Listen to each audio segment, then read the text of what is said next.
Привет, это я, Юджин из студии Graphicor в рамках проекта Photo Without Studio.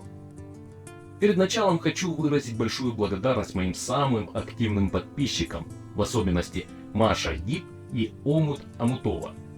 Спасибо за теплые слова, ради таких подписчиков их хочется продолжать. Я прошу прощения, если ник произнес неправильно. Вау! Я подготовил сегодня для тебя крутой урок.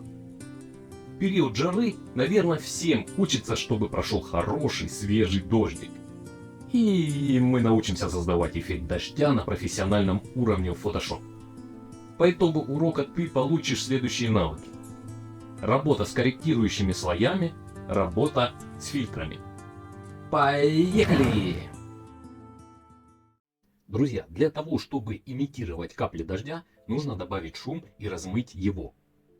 Создай новый слой над фотографией с девушкой. Клавишей D сбрось палитру на стандартную и нажми Alt плюс Backspace или Option плюс Backspace на Mac. И да, теперь я постараюсь не забывать озвучивать сочетание клавиш для компьютеров Mac. Иди в фильтр, шум, добавить шум.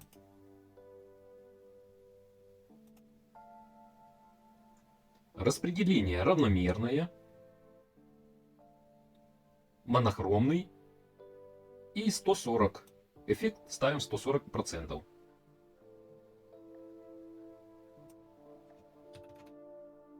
Выбери инструмент прямоугольная область и сделай небольшое выделение шума.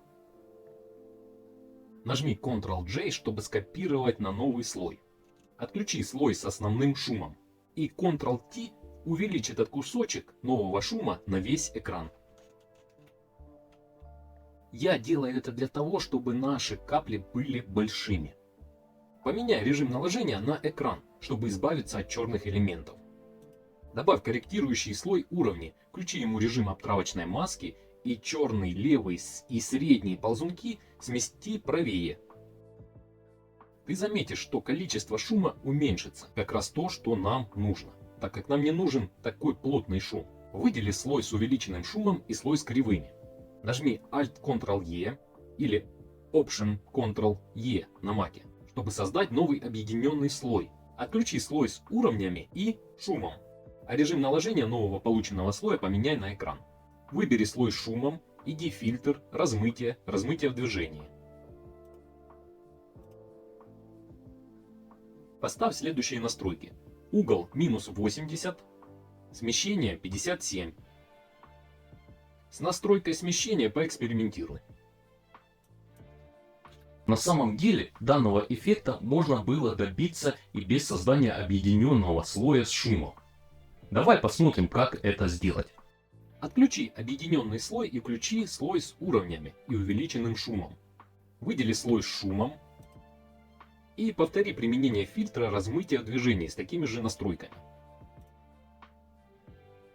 Ты увидишь, что весь шум исчез или стал еле заметен. Не переживай, так и должно быть. Теперь выдели слой уровней, зайди в настройки уровней и черный ползунок смещай левее, и ты увидишь проявление эффекта дождя.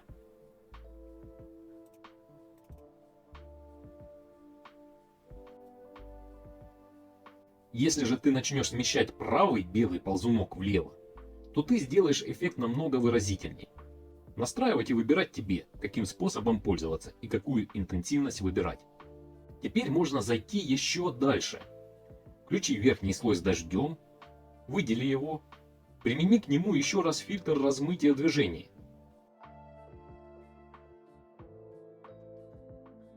Добавь корректирующий слой уровни, включи режим обтравочной маски, и ты уже знаешь, как смещать ползунки.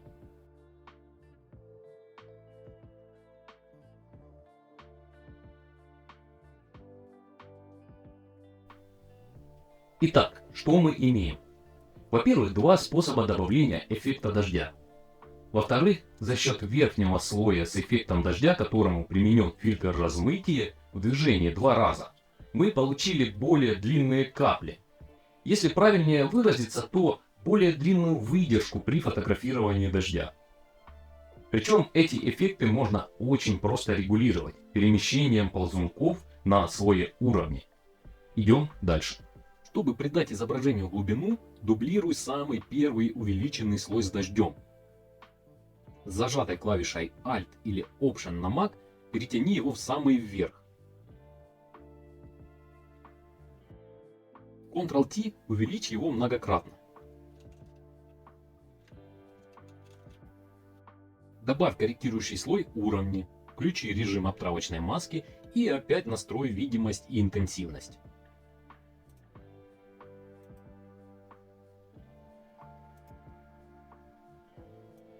Интенсивность можно также регулировать, снизив непрозрачность каждого слоя.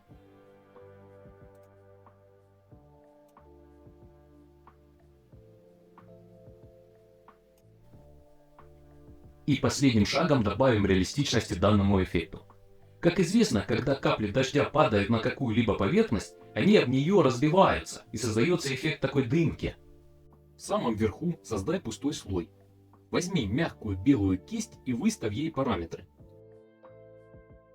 Непрозрачность 45, нажим 35 или что-то вроде этого. Теперь этой кистью проведи по тем местам, где, по твоему мнению, капля должна разбиться о поверхность. В моем случае это поверхность зонта. Не забудь выставить белый цвет основным.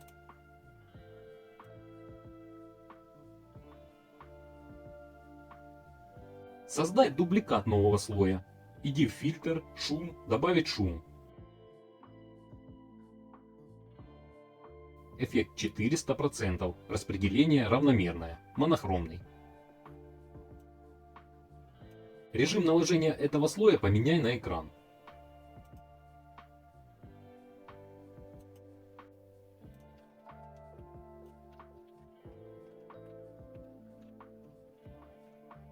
Добавь фильтр размытия в движении с параметрами.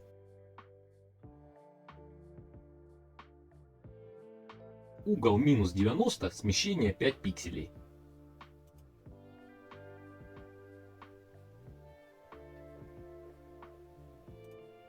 Добавь этому слою корректирующий слой уровни в режиме обтравочной маски и откорректируй видимость уже известным тебе способом.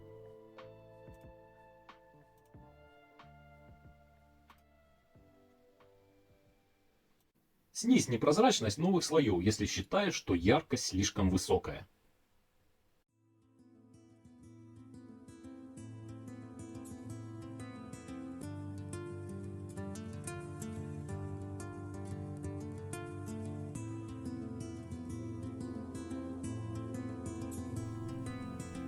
На этом все. Подписывайся на канал, ставь лайк, поделись этим видео в соцсетях и присылай свои результаты в Telegram-группу. Ссылка в описании. Увидимся!